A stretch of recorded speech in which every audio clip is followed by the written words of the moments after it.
Hey, so in this video I just want to show you real quick my thought process behind making this beat. It's a really simple beat, and it's not even done yet. I just started with it, but I wanted to show you my thought process behind it and why I did some of the things I did and a couple little tricks that I did to spice up a simple beat. So let's get into it. If you haven't subscribed, please do. No, but if you're into music production and you want to learn a little bit more about it and kind of just like talk about it and hang out with me, then please hit subscribe and like this video if you are into it. Alright, here we go. Hey, how's it going? So let's dive into the song. We're basically just going to focus on about 8 bars of the song. We can listen to the intro too, but mainly it all comes together right here. So let's listen to this real quick.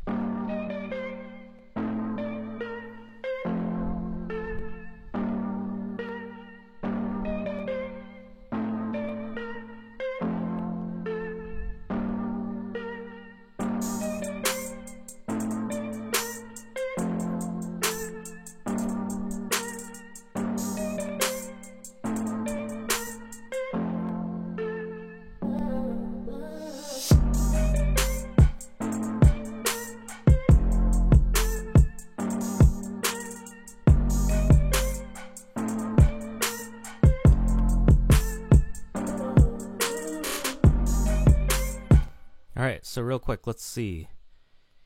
So this is the melody. This is our melody that we're working with. This is a loop that I made. I put it in my packs and it's for sale, so if you want to pick that up, I will leave a link below. But let's listen to just the loop by itself.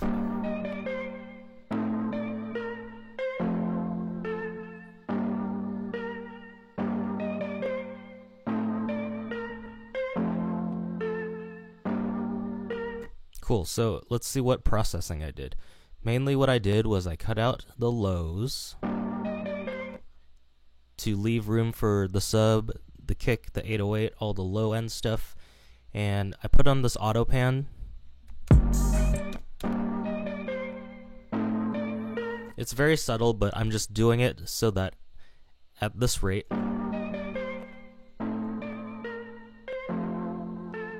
that's how frequently it's shifting between the left and the right speaker, but I'm doing it very subtly, just about 20% or so.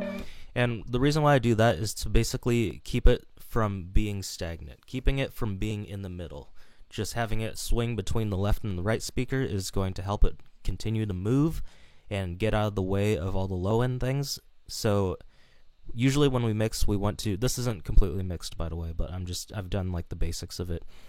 And when we're mixing something, it's almost like a funnel, right? All your low end things you want basically centered, and you want it in mono because that's where the power, the punch comes in, and it's in the low end, and you want that to stay in the middle. You want it to stay front and centered, but everything else that goes, the higher you get in the frequency, the more room you have to play around to make it more stereo and give it that ear candy. So that's why in the hi-hats right here, we do the opposite of keeping it in the middle, right? We're bouncing between. It's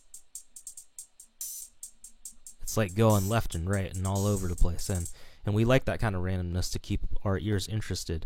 If everything was completely in the middle, then it would be pretty boring. So yes, back to this melody.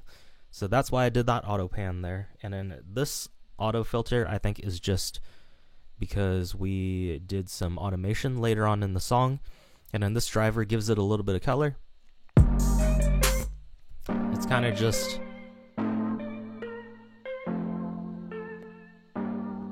it gives it a lot of the grit in the melody too.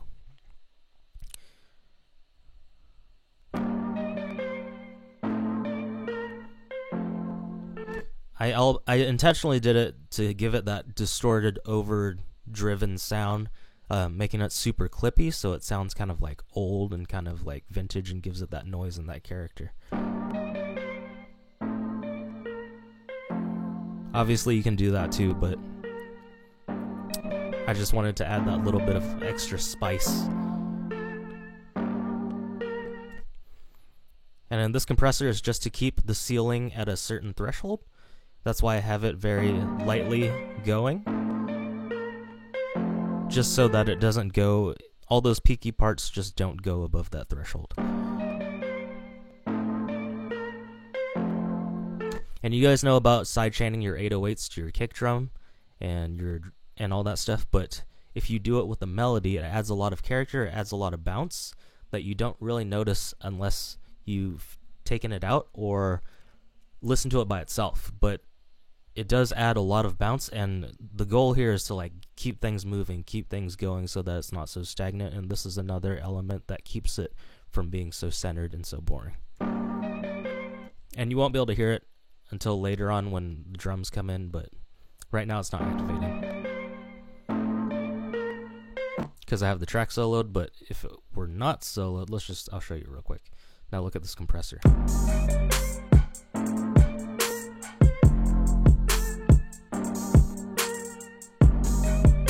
And you can see it's affected more by the kick because the kick is so heavy and present, but it does get affected when the hi-hats and the snare hits as well, because I did it in the entire drum group. I sidechained it to the entire drum group, so it gives it that kind of feel. And so it's not always just when the kick hits or just when the snare hits.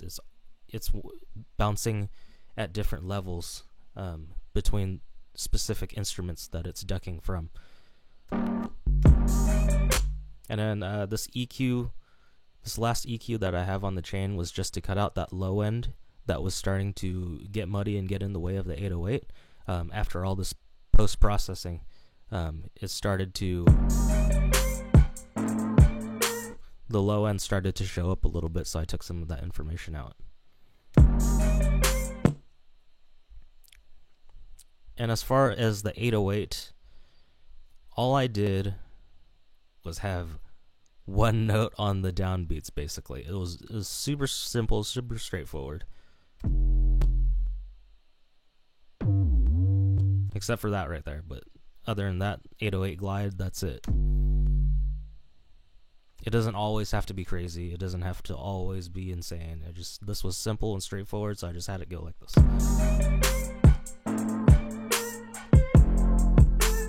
And for this, I use a VST called Sublab, and I love this plugin. It does a lot for your low end and your 808s. So that's what I did. I used one of their samples. Took a lot of mostly everything out except for that low end.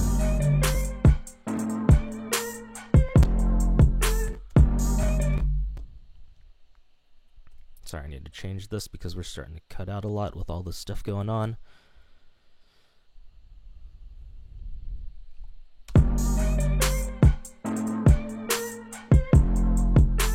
And then we did Saturn. We did a multi-band saturator to kind of differentiate all the sections that we want. Like this low end, I turned it completely off because I don't want the sub low end of the 808 getting affected in any way. I want it to be clean, and I want that thump to come through, because that super low end, if you distort that and alter it, it's going to take away from, I think, the low end feel.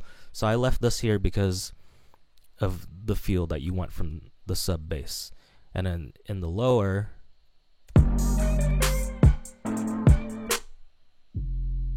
we started to distort it just a little bit more. And in the high end, we distorted even more.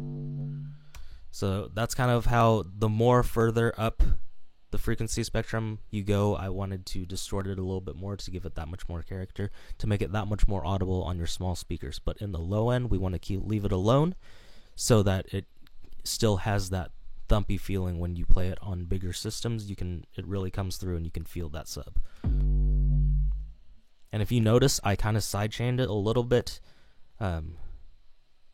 Let's talk about this compressor first. So I put this compressor to basically leave a ceiling on the 808. We don't want to squash this 808 because then it just becomes super like meh and super weak. And so I just wanted to put a ceiling basically on that. I'm basically using it as kind of like a limiter. And then on this multi-band compressor, this is where the ducking you hear comes from.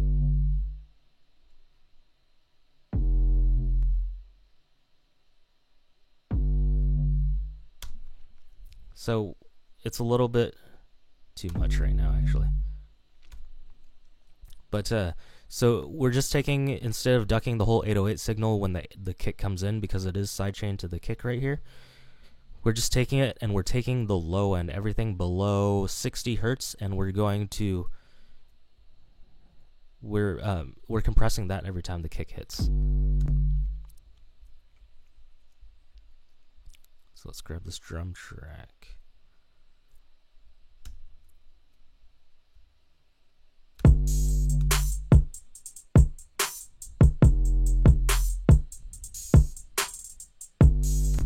So if you notice, I'm only compressing the low end of the 808 because I just want it to get out of the way when the kick comes in.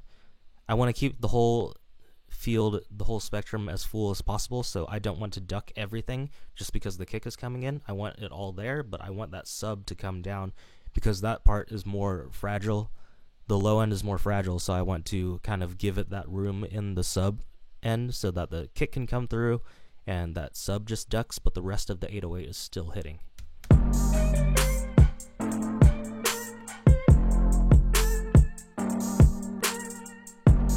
there's actually something I really don't like about this 808 right now.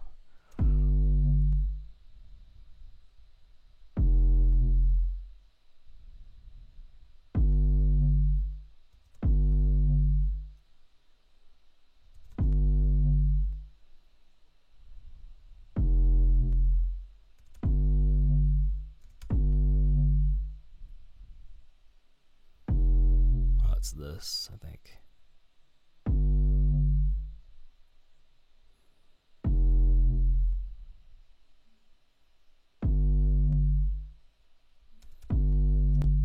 Okay, I don't know what that is coming from right now.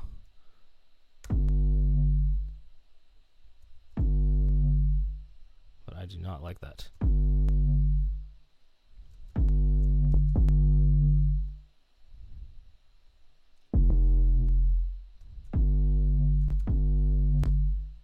We'll deal with that later, but anyways, that's what's happening with the 808.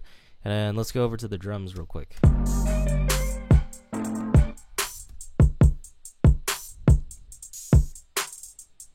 So what am I doing with the drums? So we have a basic, we kind of have just a straightforward kick pattern.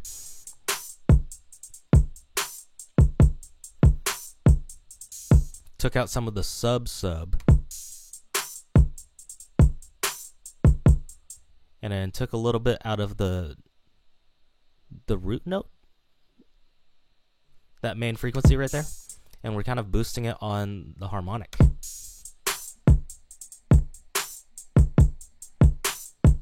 Cool. And then the snare is just this sample. It's just the sample, and there's nothing to it. No, wait, what the fuck? Okay, here we go. Just a sample. I have done nothing. I haven't even warped it, nothing. And, okay, with the hi-hats, what we did was we did a little bit of random panning. So I took multiple hi-hat samples. The initial one, the one that hits the most, there was a huge delay on it. We took some of that off, but we still left some delay on it. If you can look, there's a little bit of before the sample actually starts, so that gives it a little bit of that delayed feel. And we did some random panning on that, about 22%. So it's going between the left and right at a random pattern. Nothing in particular, not like left, right, left, right, left, right. It's just going at random. So that's for the Ableton's Simpler's algorithm to figure out. So we don't know what it is. It just sounds cool. And that's what's making it move between the two speakers and not staying directly in the middle.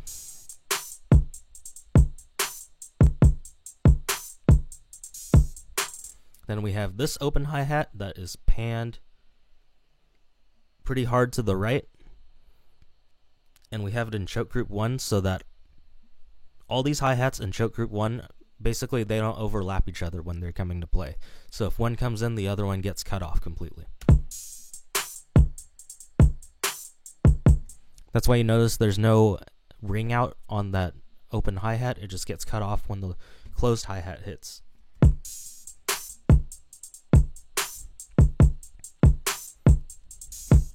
And that open hi-hat is random panned by 5%. Alright, and this, another element of the song, we have this breath. Alright, we have that sample, and I just took out the low end so that it doesn't fill up so much with the body of that sample. We're just wanting kind of like that top end. It's almost like a percussive element, and we're boosting it a lot, so it's got it in the high end, so it's getting a lot of like airy sound.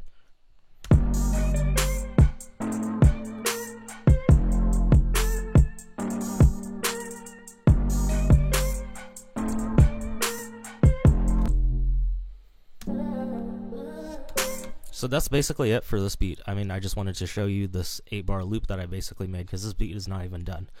This beat is like very far from being done, actually. We don't have really...